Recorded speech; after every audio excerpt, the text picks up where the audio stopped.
Mula ngayon, sa loob ng 2 taon, panay tinapay lang iisipin mo at wala nang iba.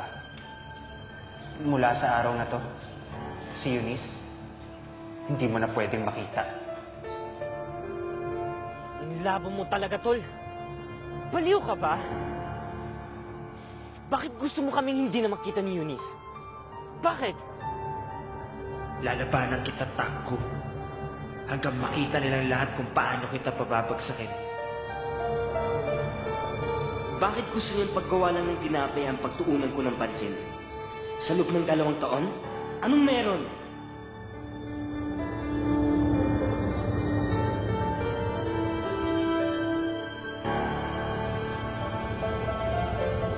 Dahil ako mas magaling sa'yo. Ako ang mas karapat-dapat at hindi ikaw. Dahil wala kang kwenta. Kainin mo na muna to. Sige na, kainin mo na habang mainit pa. Para naman bumait ka. Pag gutom ka, nagiging barumbado ka eh. Huling suntok ko na yung pinakawalan ko sa harap ni Eunice. Huwag kang mag-alala. Hindi na mauulit yan.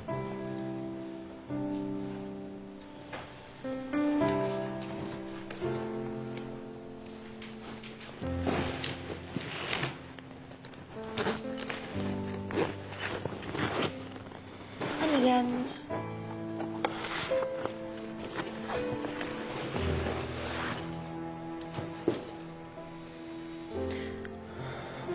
Siya ang nanay ko.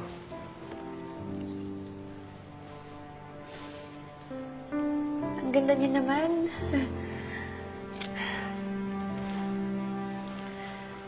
May sinabi siyang tulad ng sinabi mo. Ang kamao daw ay hindi ginagamit sa basag ulo. Ginagamit lang ito pag kailangan at hiningi ng pagkakataon. Flattered naman ako. May similarity pala kami kahit sa salita lang eh. Pero teka, bakit ngayon ko lang nakita to? Di ba wala ka namang dalang gamit nun nung pumunta ka sa amin? Binalikan ko yan sa dati kong tinutuluyan. Noong gabing may nanggulo dito, malas pa. Nataon pang may nangyari. Actually yung pinagbintangan. So, ibig sabihin, doon ka nagpunta nung gabing yun para lang kunin to? Oo. Bakit hindi mo sinabi kay tatay ang totoo? Ayan tuloy, napagbintangan ka pa. Kapag sinabi ko yung totoo, naniniwala ba sila?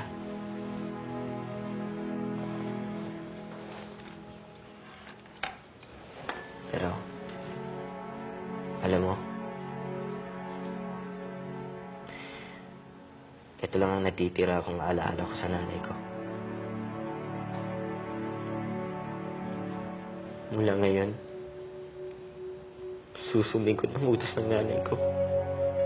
Kaya ko mabuhay na hindi ko magamit ang kamao ko.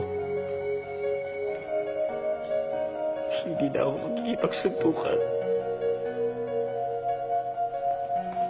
Kaya mo yan, Takbo. Ikaw pa. Lahat na lang ng mahalaga sa buhay ko, nawawala. Una, si nanay. Tapos, si Eunice naman. Huwag ka mag-alala, Takbo. Nakakalaya din si Eunice.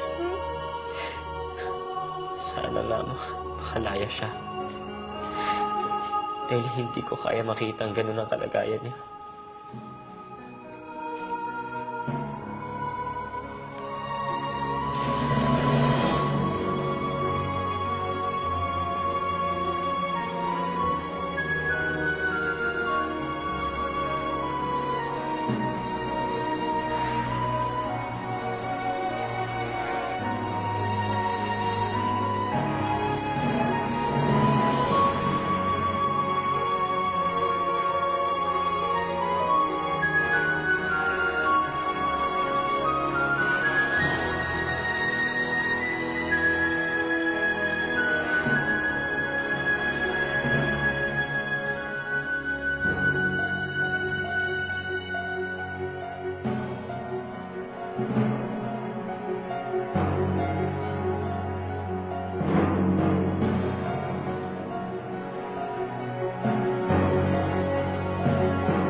nabubulunan ka. Sige ka. Baka matikbak ka. Baka hindi mo na makita yung paglaya ni Eunice.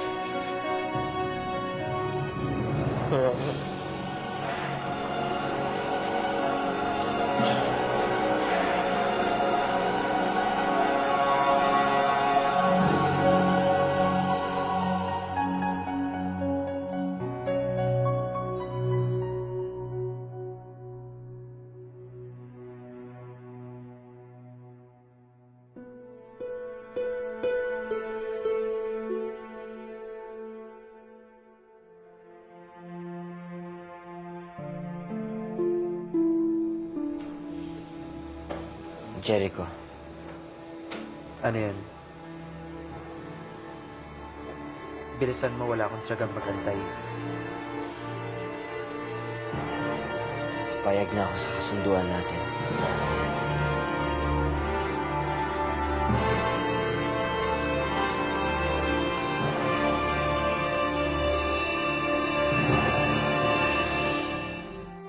Hello? Kailangan ko ng tulong mo. Hindi ka pwede tumanggi. Kailan ba kita tinanggihan, Michael?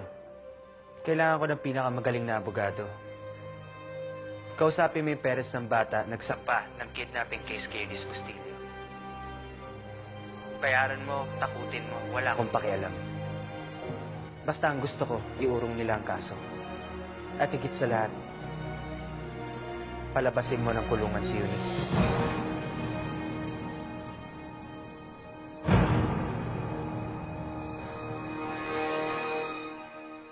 Naloloko ka na ba? Noon ayaw na ayaw mong gumawa ng tinapay. Ngayon naman pilit mong sinisiksikan sarili mo na makasali sa pagsusulit ni Master at makasali sa Philippine Baking Competition. Pero bossing, seryoso po ako. Lahat gagawin ko basta tanggapin niyo ako. Magsisikap po ako. Kahit anong pagsisikap ang gawin mo, kahit linisin mo pa ang tray at oven sa bakery, walang mangyayari sa'yo dahil pabago-bago ka ng isip at ayaw mong gumawa ng tinapay. Master, talagang hindi na po ako pwede sa pagsusulit. Ano talaga ang nagpabago ng isip mo, Takgo? Anong dahilan mo? Nakipagkasundo ako kay Jericho. Sabay po kami kukuha ng pagsusulit pagkatapos ng 2 taon.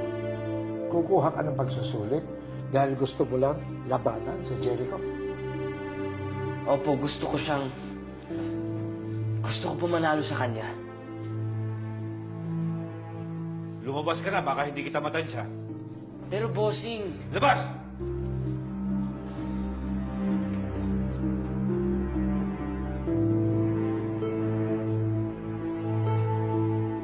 Papa, nagkamali po ata tayo ng pagpili sa kanya.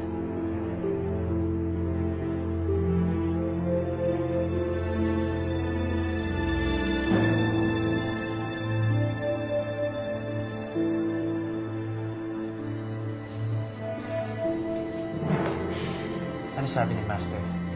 Ayaw pa rin eh. Kailangan kumbinsin mo sa'yo. Kailangan maglaban tayo. Oo na, gagawin ko to ng paraan. Pero dapat makalaya si Eunice.